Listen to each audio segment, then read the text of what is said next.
त्रिदलं त्रिगुणाकारं त्रिनेत्रं च त्रियायुधं त्रिजन्म पापसंहारम् एकबिल्वं शिवार्पणम्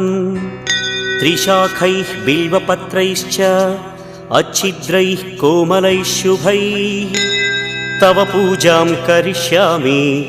एकबिल्वं शिवार्पणम्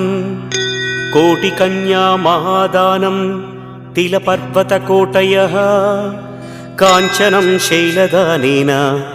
एकबिल्वं शिवार्पणम् काशीक्षेत्रनिवासं च कालभैरवदर्शनं प्रयागे माधवं दृष्ट्वा एकबिल्वं शिवार्पणम्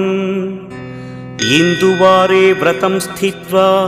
निराहारो महेश्वर नक्तं हौष्यामि देवेश एकबिल्वं